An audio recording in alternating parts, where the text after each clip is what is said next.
Hello everyone, good morning. তোমরা সকলেই কেমন আছো? আশা করি তোমরা সকলেই ভালো আছো, সুস্থ আছো। আমিও কিন্তু অনেক ভালো আছি। কোচবিহারের এই ছোট্ট একটা গ্রাম থেকে আমি শম্পা তোমাদেরকে স্বাগত জানিয়ে আজকে আরও একটা সুন্দর ভিডিও শুরু করতে চলেছি। আশা করি তোমাদের অনেক ভালো লাগবে আর সম্পূর্ণ ভিডিও দেখার অনুরোধ রইল। প্রত্যেক দিনের মতো আজকে উঠান টুটান ঝাড় দিয়ে তারপর কিন্তু চান করে পুজো দিতে আসলাম। দিন ধরে আমাদের এইদিকে রাত্রিবেলা বৃষ্টি হয় না, একদম ভোরবেলা বৃষ্টি শুরু হয়, কিছুক্ষণ থাকে, মানে 8টা অবধি প্রায় বৃষ্টি থাকে, তারপর কিন্তু আবার আকাশটা কিন্তু ভালো হয়ে যায়। জন্য কিন্তু বাইরের কাজগুলো করতে একটু সমস্যা হচ্ছে কয়েকদিন ধরে, তার জন্য তাড়াহুড়ো করে বাইরের কাজগুলো করে তারপর কিন্তু ঘরের কাজগুলো আর কি করতে হয়। বৃষ্টির দিনে না বাইরের কাজ করতে একটু অসুবিধাই হয়। আমার কিন্তু যতই বৃষ্টি থাক যাই থাক আমি কিন্তু পুজো দেওয়াটা একদমই মিস করি না। আমি কিন্তু সকাল সকাল সমস্ত কাজ করার পরে আগে পুজোটাই দেওয়ার চেষ্টা করি, তারপর তো সারাদিন টুকটাক করে সংসারের কাজ করাই হবে। সকালের পুজোটা তো আমি প্রত্যেক দিন দিই। দিদার ঘুম থেকে ওঠার আগে আমার সমস্ত কাজকর্ম পুজো দেওয়া হয়ে যায়। মানে দিদা একটু ঘুম থেকে উঠতে একটু লেট হয়, তার জন্য কিন্তু পুজো দিতে পারে না। বয়সটাও একটু বেশি হয়ে গেছে না, আর সন্ধ্যাবেলার পুজোটা মাঝে মাঝে একটু দেয়। এখন কিন্তু চাটা বসিয়ে দেবো, আর চা কিন্তু করছি আমার জন্য, আর মাস্টার এসেছে বাইরে, মাস্টারের জন্য করছি। আমাদের দাদা ভাই আর আজকে চা খাবে না, আমার একটু পুজো দিতে লেট হয়ে গেছে। ও হাত মুখ ধুয়ে এসে ঘরে মিষ্টি টিষ্টি ছিল সেগুলোই কিন্তু খেয়েছে। তা এখন বললাম যে চা করি, ও বললো না এখন আর চা খাবো না। এখন কিন্তু একটু শুয়ে আছে, একটু আজকে আবার একটু না খুব তাড়াতাড়ি ঘুম থেকে উঠে গেছে, তো তার জন্য এখনও বাজারে যাওয়ার সময়ও হয়নি। আর বাইরে তো একটু একটু বৃষ্টিও হচ্ছে, তার জন্য বললো যে আর একটু রেস্ট নিয়ে তারপর কিন্তু বাজারে যাই।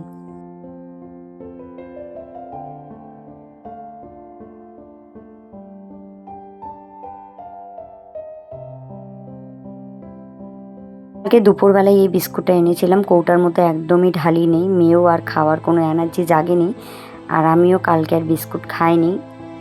ওটা না একদমই ভালো ছিল না। আমরা যে বিস্কিটটা আর কি সবসময় খাই সেই বিস্কুটটা দোকানে ছিল না, তার জন্য কিন্তু এই বিস্কুটটা আনা হয়েছিল। মনে হচ্ছে কি বিস্কিটটা হয়তো অনেক দিনের, মানে কেমন একটা লাগছিল, আর আমি কিন্তু একটু শুনেও দেখলাম, মানে গন্ধটাও যেন একটু কীরকম হয়েছিল। আমরা আবার যে দাদাটার দোকান থেকে এই বিস্কুটের আর কি টুকটাক খরচাগুলো নিই, সেই দাদাটা আবার বলেই দিয়েছে যদি প্যাকেট খোলার পর কোনো বিস্কিট আর কি খারাপ লাগে তাহলে ঠোঙার মধ্যে বেঁধে নিয়ে যেতে বলেছে। ওই দাদাটা কিন্তু রিটার্ন দিতে চেয়েছে। তারা কিন্তু আমাকে অনেকবার বলেছে যদি বিস্কিট যদি তোমার খোলার পরেও খারাপ হয় তবুও নিয়ে আসবে, আমি রিটার্ন করে দেবো। আমাকে তো কয়েকবার করে আর কি বিস্কিটের প্যাকেট দিয়েও দিয়েছিল, আমি কিন্তু নিয়ে আসিনি। আমি ভাবি কি মনে হয়তো তো ও মানে ও লস হবে, কিন্তু না, আমাকে বলছে এই বিস্কিটগুলো যদি খারাপ লাগে ওদের আর কি রিটার্ন হয়।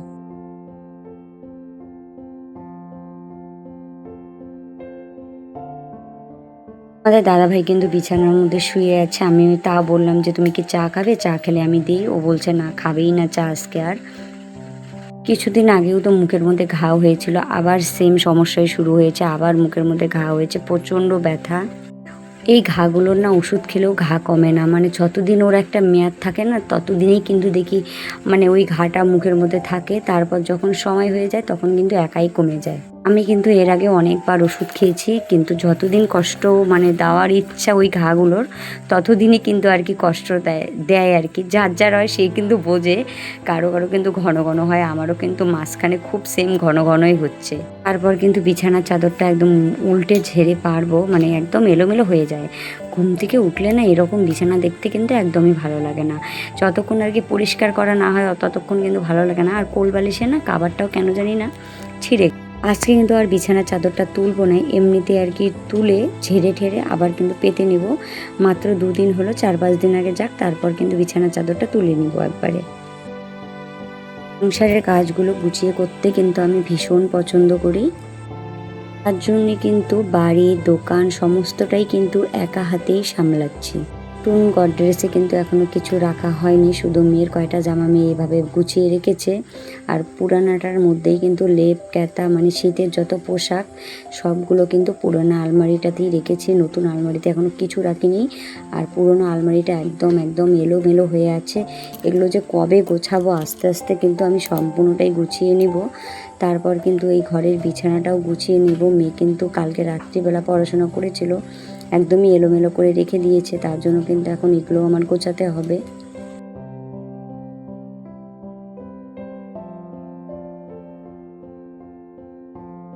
তো এই র্যাকটার মধ্যে জামা কাপড় রেখেছিলাম, তারপর যেদিন থেকে আর কি নতুন গডরেজটা এনেছে সেদিন থেকে কিন্তু জামা কাপড় ধোয়ার যে মানে সুবিধাটাও অনেক, জায়গাও অনেক, তার জন্য কিন্তু রেগুলার যে ব্যবহার করা জিনিসটা সেটা কিন্তু নতুন গডরেজের মধ্যে এক সাইডে আর কি রেখে দিয়েছি। আর এটার মধ্যে কিন্তু একদম মেয়ের বই খাতা সম্পূর্ণটাই কিন্তু এর মধ্যেই রেখে দিয়েছি। টেবিলটাও বের করা হয়েছে, টেবিলের মধ্যে আগে বই রেখেছিলাম, সেই টেবিলটাও কিন্তু এখন বাইরে বের করে নিয়েছিলাম। আর বাইরে বের করে নিয়ে না অনেকটা সুবিধা হয়েছে, আমার রান্নাঘরটা তো অনেক ছোট, তার জন্য কিন্তু টেবিল একটার প্রয়োজন হতো, তার জন্য কিন্তু আমার বাইরে যে টেবিলটা রেখেছি অনেক কিছু কিন্তু তুলেও রাখতে পারি, অনেকটা সুবিধাও হয়ে গেছে। এই বইগুলোর প্রয়োজন হয় সেই বইগুলোই কিন্তু র্যাকে রেখেছি, আর যে বইগুলোর বেশি একটা প্রয়োজন হয় না সেই বইগুলো কিন্তু আলাদা করে আমি অন্য জায়গায় রেখে দিয়েছি। কিন্তু সকালবেলা রান্নারও সেরকম চাপ নেই, কালকে রাত্রিবেলা এতগুলো ভাত রান্না করেছিলাম না, ভাত একদম অনেকগুলো বেঁচে গেছে, তার জন্য কিন্তু এখন একটু কচু ভাজা করে নেব। আর মেয়ের জন্য কিন্তু চা রেখেছি, মেয়ে চা খাবে, আর এখন কিন্তু কচু ভাজাটা করে নেব। আর তোমাদের দাদাভাইয়ের জন্য হয়তো একটা ডিম আমলেট করে নেব, তাতেই কিন্তু আর কি জল দেওয়া ভাতটা কিন্তু কচু ভাজা দিয়ে খেতে ভীষণ ভালো লাগে, আমার তো ভীষণ ভালো লাগে কচু ভাজা খেতে। তোমাদের দাদাভাইও কচু ভাজাটা খায়। আজকে কিন্তু কচু ভাজাগুলো একদম ছোট ছোট করিনি, আজকে একটু অন্যরকম করেই কচুটা ভাজা করব। আমার আবার না এই কচু ভাজার থেকেও না একদম ছোট ছোট করে যে কচু ভাজাটা করে সেই কচু ভাজাটাই কিন্তু আমার বেশি ভালো লাগে। কচু ভাজার মধ্যে দিয়েছিলাম কিন্তু কাঁচা লঙ্কা আর দিয়েছিলাম হলো কালি জিরে, এগুলো দিয়েই কিন্তু কচু ভাজা করব। আমি কিন্তু কোনো পেঁয়াজ টেয়াজ দিই না, কচুর মধ্যে একদমই পেঁয়াজ খেতে আমার ভালো লাগে না। এখন কিন্তু ঢেকে দিব একটু জল দিয়ে, আর সিদ্ধ হয়ে গেছে আমার কিন্তু প্রায় কচু ভাজাটা হয়ে গেছে। আর একটু ভাজবো লাল লাল করে, তারপর কিন্তু নামাবো। ঘরে যে টেবিলটা ছিল সেই টেবিলটা তো এখন বাইরে এনেছি, আর ঘরের মধ্যে যখন রেখেছিলাম না তখন যেই জিনিসগুলো আমার প্রয়োজন হয় না সেই জিনিসগুলো কিন্তু আমি টেবিলের এই ইয়াটার মধ্যে বাক্সটার মধ্যে রেখে দিয়েছিলাম। আজকে কিন্তু যেই যেই জিনিসগুলো আমার প্রয়োজন সেই জিনিসগুলোই রাখবো, আর বাদ বাকি সব জিনিস কিন্তু ফেলে দেবো। কিছু বের করে নিয়েছি, ঝাড়াঝাড়ি করে নিয়েছি, তারপর কিন্তু একদম পরিষ্কার করে মুছে নেব। তারপর যেই জিনিসগুলো আর কি রাখার ইচ্ছে সেই জিনিসগুলো রাখবো, আর বাদ বাকি জিনিস কিন্তু ফেলে দিয়েছিলাম, অনেকগুলো জিনিস কিন্তু আমি ফেলে দিয়েছিলাম।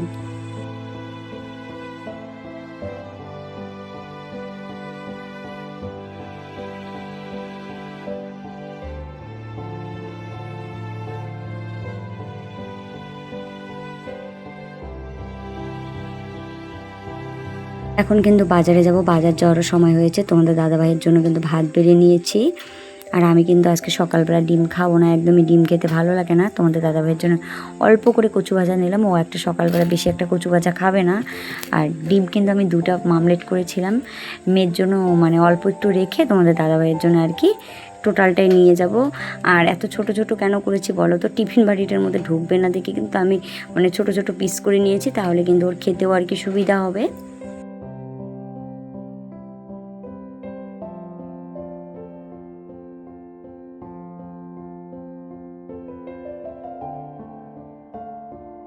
বাজার থেকে চলে আসলাম, আর আজকে এনেছি কাঁচা লঙ্কা, আর তোমাদের দাদাভাই কিন্তু 2 রকমের মাছ এনেছে। আলুটাও শেষ হয়ে গেছিলো, আলুটাও নিয়ে আসলাম, আর মাছগুলো কিন্তু আমি ধুয়ে বেছেও নিয়ে আসলাম অনেকটা পর, খাওয়া দাওয়া করেছি তারপরে কিন্তু মাছগুলো আর কি বেছে নিয়ে আসলাম কলেপাত থেকে। আর রুই মাছটা আজকে রেখে দিব, আর ছোটো মাছটাই রাখবো। তোমাদের দাদাভাই বলেছে 2 দিন করো, তা ভাবলাম রুই মাছটাই রেখে দিই, ওটা তো বড়, আর ছোটো মাছগুলো টাটকা টাটকা খাওয়াটাই ভালো। আর আজকে কিন্তু রান্না করব উনানে, গ্যাসের সমস্যার জন্য কিন্তু 2 দিন থেকে কিন্তু উনানেই রান্না করছি। উনানে রান্না করতে না আমার ভীষণ কষ্ট হয়। যারা প্রত্যেকদিন উনানে রান্না করে তাদের কিন্তু বেশি একটা সমস্যা হয় না, আর আমরা কিন্তু হঠাৎ করে উনানে রান্না করলে কিন্তু একটু সমস্যা হবেই। তোমাদের দাদাভাই কিন্তু একদমই উনানে রান্না করতে দেয় না, আমাদের এইদিকে যতই গ্যাসের দাম হোক না কেন তবুও কিন্তু আর কি কোনো সময় উনানে রান্না করি না।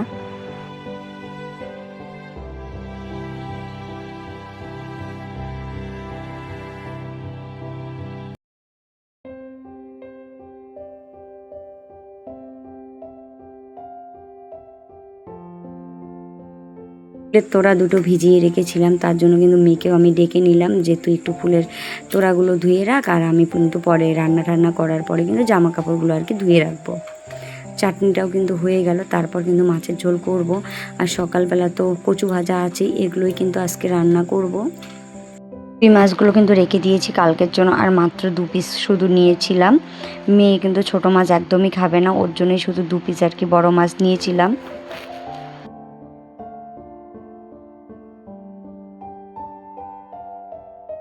মাছটা কিন্তু দুবার করে ভেজে নিলাম, অল্প অল্প করে ভেজে নিলাম, তাহলে কি হয় অল্প অল্প করে মাছটা ভেজে নিলে না মাছের ভাজাটা একটু ভালো করেই আর কি ভাজা যায়। তারপর কিন্তু আলুগুলো আর কি সিদ্ধ করে নিয়েছিলাম, এখন কিন্তু আর কি মাছের ঝোলটা করে নেবো। আর পরে কিন্তু আলুগুলো একটু ভেঙে দিয়েছিলাম। আজকে রান্নাও কিন্তু কমপ্লিট, মাছের ঝোল করেছি, খেতে বেশ ভালোই হয়েছিল মাছের ঝোলটা।